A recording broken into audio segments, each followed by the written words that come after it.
Tim's on That's my boss. I know. Fox, Check so him let's out. go. We're going to jump to Tim Pool with Jesse I think Waters. we got to talk over him. That's my job. Do they? I get him, Tim.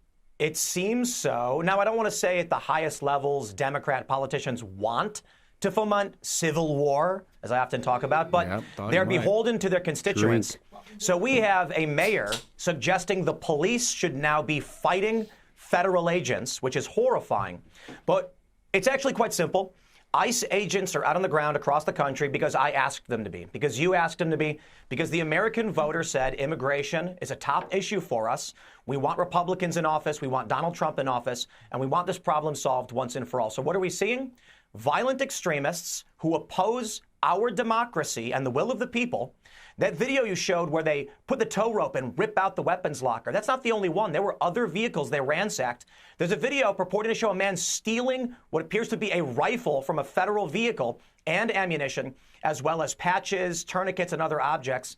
This is not a protest. This is not a riot. These are political extremists, and it's overt terror. I'll tell you when it upgrades to terror, when these people are reading the names of the agents on camera, which they did after they ransacked the vehicle, after they leaked their names, and apparently went and found their private vehicles. So we're at a whole new level. And Jesse, I used to go on the ground all the time. I covered tons of these protests. I've been personally attacked and assaulted by many of these extremists. I have never seen this level of extremism. I mean, we've seen fire bombs, we've seen broken windows, but to ransack federal vehicles and steal their weapons. So let me say this about what happened to Renee Good. You may have seen the video immediately following the moment where she dies. And it's tragic. I wish it didn't happen. But you hear her lover say, "Why were you using real bullets?" There's two different people here. There's two different groups. You've got your political extremists, and they radicalize your liberal ICE mom, your run-of-the-mill suburban mom who doesn't really understand what they're being asked to do. And these women, they've gone out to your protest where they wiggled their little flags and their signs, and they said, this policy is bad and that policy is bad. This is something different. The extremists are advocating that these middle-aged women show up to federal law enforcement operations where armed federal agents are seeking out criminal cartels, murderers, rapists, child traffickers. And they're wondering why these ICE agents are apprehensive and armed with lethal munitions. They're not prepared for this, and I fear it will get worse. No, I mean, they're crash test dummies, and I'm not calling them dummies. I'm just saying they're being used like crash test dummies. They're naive, they're untrained, they're just not cut out for this. You've been on the streets and you can see the difference. You look at Minneapolis and then you look at a city like Memphis. So Memphis, run by a Democrat mayor in a red state, but they agreed to cooperate. They have backup by the locals. It's not a sanctuary. And they're picking up bad hombres left and right. There's no rebellion. It's done professionally. And no one's gotten hurt. And they go after the worst first. Why can't that be the model? Why does it have to come to this type of violence?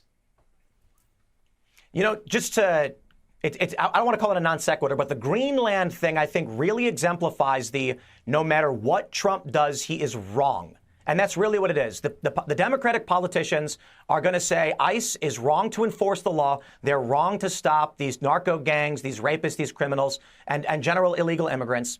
And when you see how Trump is simply negotiating for Greenland and they tell him he's wrong on that one, too, I throw my hands up. We voted for immigration operations, and your point is astute. In areas where there's agreements and they cooperate, it's clean, safe, and the job is done. But in these particular areas, what do we get? A judge aiding and abetting a man who beat his wife to helping him escape and getting convicted for it. We can't function this way. No, I mean, the country cannot function if you have little carve-outs of chaos in major cities and states where agents can't go in and enforce federal law. That's when the country collapses, and hopefully it doesn't come to that. That I disagree Tim with. Pool, great to see you as always. Insightful analysis. Thank you, Jesse. And that is something I'd like to talk to Jesse about particularly. I think little bouts of chaos are part of what make America great. Being able to overthrow tyranny, having local government, disagreeing with the overlord. So it's a debate to be had, but stealing federal weapons is Insurrection Act territory. I think if you're looking to actually have a policy that was voted on by the American people that is very popular. I mean, when Trump was elected, it was something like 75% of Americans said, "Yeah, we want to get rid of illegal aliens." Now, granted, as the policy is implemented and it gets kinetic, then people get a little, they get a little weak in the knees and stuff like that. And I understand that's going to happen. But when it comes to the actual idea of getting people that are here legally out, that's incredibly popular. And I don't think that, and considering the fact that it can be done peacefully, like Jesse was saying, Memphis, it's, you're not getting people rioting. You're not getting all of this stuff because you don't have politicians egging them on. I do blame the Democrats in office for the vast majority of the violence and chaos that we see. And it's not necessary. It could be a policy that just, that is done smoothly and cleanly. Were you gonna... Yeah, no, I was just going to say, I don't think they want to solve the problem. I think that is clear. Secondly, is San Francisco, D.C., Memphis, New Orleans, no drama. They all collaborated, which shows that it works. Yep. 3, to what Tim Pool was saying, which is essentially these people they're off the reservation. They're far gone. Yeah. So these are people that have to be dealt with differently than what we normally would do. And here's the other thing. Where is the police department? Well, they're standing down intentionally. Right. They don't want to get involved because, again, I think that the Democrat politicians want the chaos. I think that they think that, or at least for a time, they were thinking this is good for me. To see to see people get injured and stuff, it's good for the Democrats. Yeah. They want to see the chaos. You say it's like it can be peaceful, like in Nashville, for instance, but for them, it's like taking your enemy's food supply is like, they call it nonviolent. The CIA describes it as nonviolent because there's no kinetic action. But we all know that taking a community's food supply would be considered violent in the scheme of things. So removing people that live there that might be there illegally but have become part of the community emotionally, they see it as like removing the food supply. So it's not really it's kind of how you... That's right, Ian. And I've been sitting here the whole time. Are you the guy from Fox News? I am. Don't get wishy-washy on us when we're trying to enforce the law, Ian. We were talking, Jesse at the end there said that chaos is not tolerable. I thought that, bouts of chaos is kind of what makes America great, being able to resist the overlord, the Fed, whatever. Not that this is necessarily, the debate on whether this is right or wrong is almost like tertiary to the debate, just the understanding that it's local government supersedes. When chaos is dominant, we're screwed. A little bit of chaos is a good thing because you want to be able to evolve, adapt, expand, grow, etc. If you're too rigid, you shatter. You got to have a little flexibility, otherwise you snap. You know what I'm saying? I've always made this point, like in regards with European cities. Okay, as right wingers, as conservatives, like we inherently believe in hierarchy, we inherently believe in order, we believe these things are ordained by God.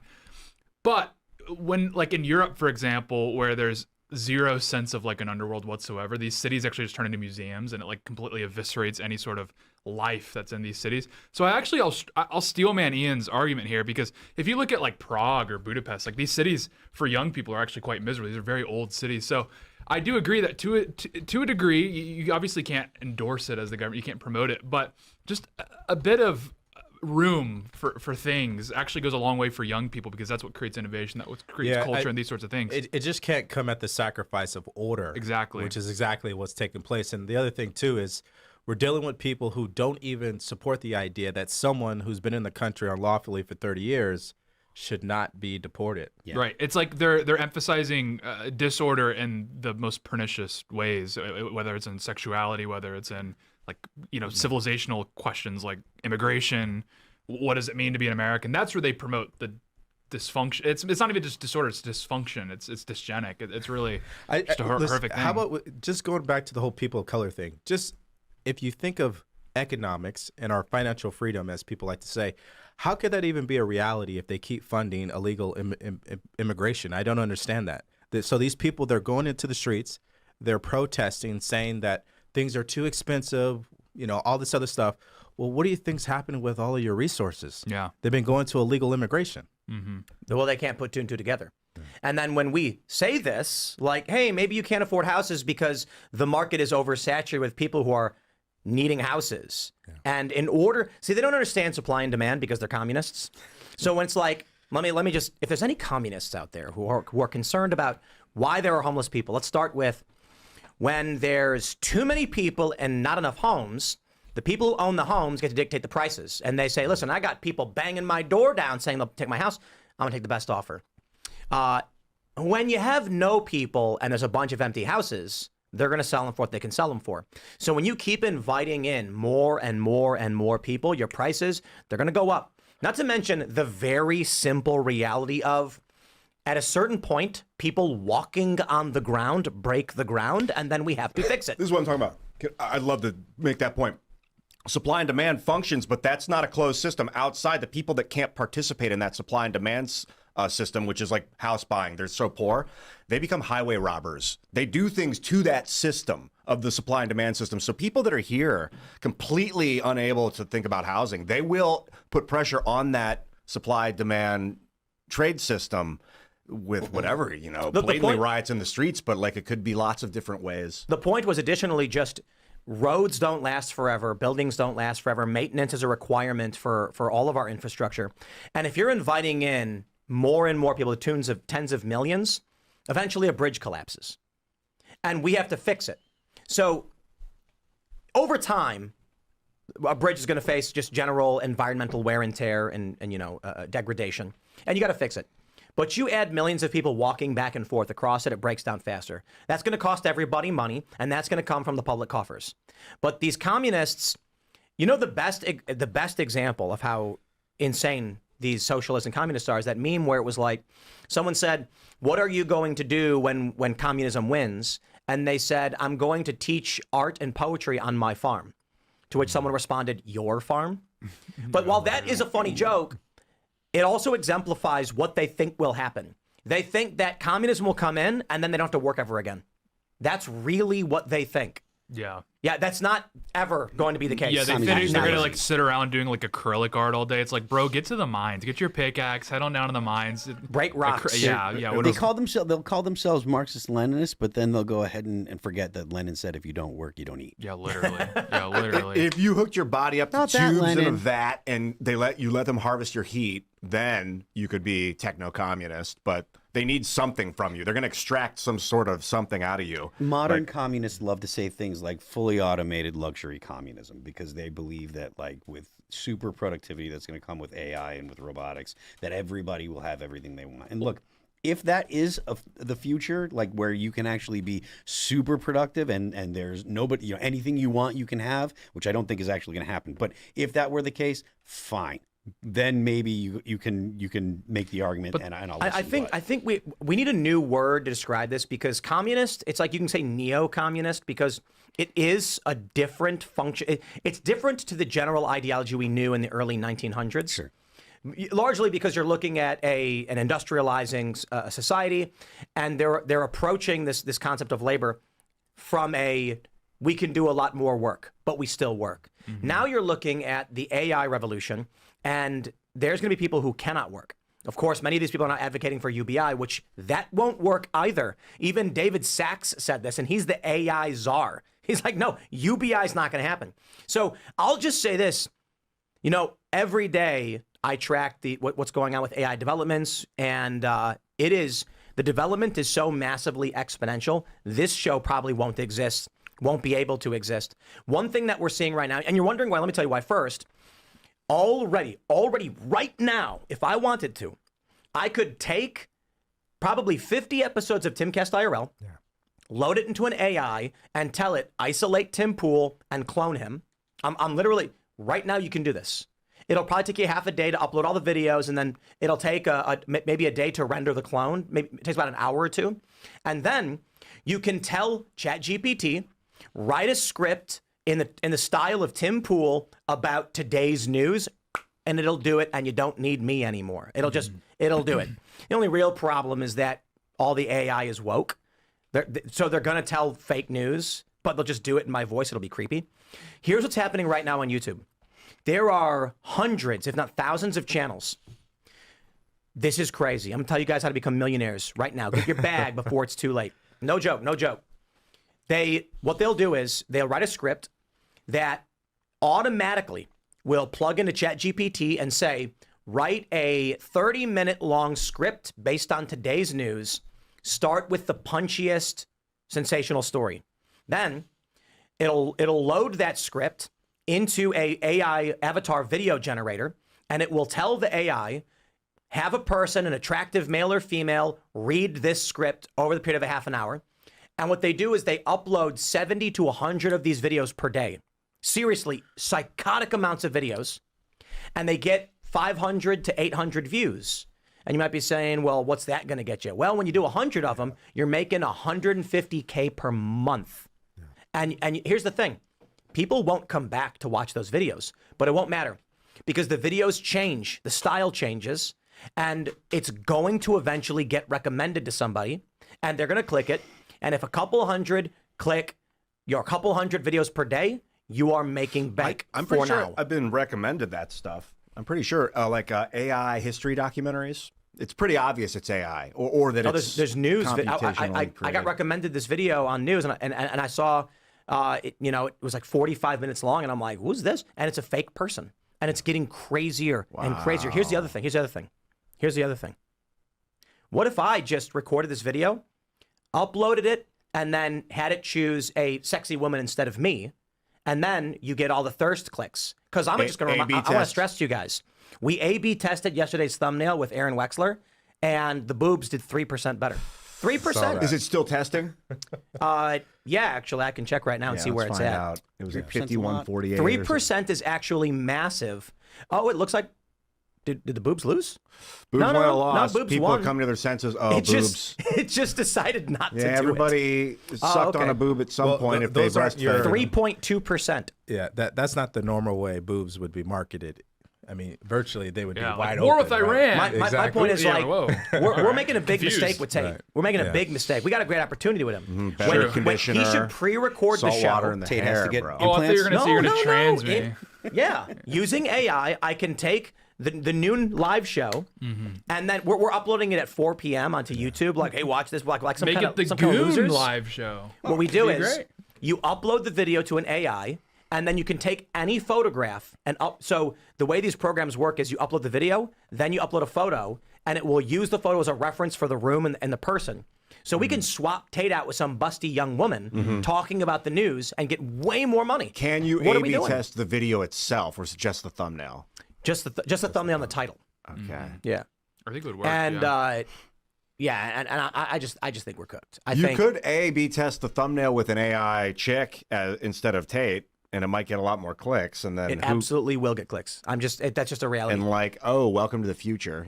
Wait till the other guy does it, or And check this out is the hottest, flashiest. they're already spectacle. doing it. They're already doing it. There are already guys that have gaming content and viral videos on Instagram where you'll see a woman with like a low cut top, and it's actually a guy records a video and then renders it as a woman to upload it. We were just watching. That's the future, bro. What we should do is tomorrow for the noon show, the Goon show rather, A/B test. Hot chick in the thumbnail. No, AI, you can't do that. And Tate, you can't. Why not? If you put up a thumbnail that is not representative of the video, it'll get removed. But what if It'll we're get a talking strike. about now? We're prepping people. No. I see. I'm not going to push it. You I'm can't. just wondering. You'll get a Okay. strike. It'll get taken down. Oh, okay. You are not allowed to make But people thumbnails that do. aren't. They do like weird, like provocative, off It's topic. one thing to make a thumbnail where Tate's looking at a hot woman shocked and she's not in the video. That could get you in trouble still. What if it's Tate with breast, like covered, but cleavage with Still AI? hottest, Look, yeah. Like a dude face with boobs. Yeah, I it'll bet work. it'd be- It'll His work. skin There are isn't guys that are clear doing enough it. Hottest is for- hottest. You know, So Or you play what 10 seconds of a skit AI as soon Yeah. as the video starts to Right. make sure the thumbnail matches what's Yep. in the video. we are filming across the pond tomorrow. Maybe because accents are kind of sexy, right? So maybe if we like somehow trans Connor for the show, then that could Can we- really can- bolster the show. You know they have those huge. filters? Can we put a filter on Connor so that he's just like a scantily clad young British woman? I think, and he probably, knowing him, he'd probably be down for that. He'd Too. be He's a like, "Are very you open-minded filtering guy. He seemed like, I always wanted to be a young woman, so it works. That's a really good imitation. Is too. it? I don't know. I was just Very doing a good. general British That was actually an AI impersonation. imitation. It was kind of crazy. I just imagine that you do the underbite and he talks like this. Well, I'm from London, so I'm smarter than you. Yeah. That's how I Tune into Across the imagine- Pond. It's imagine. basically the Let's, show. thanks for checking out this clip from Timcast IRL. Make sure to watch the show live Monday through Friday at 8 p.m. Subscribe to this channel, and we will see you all there.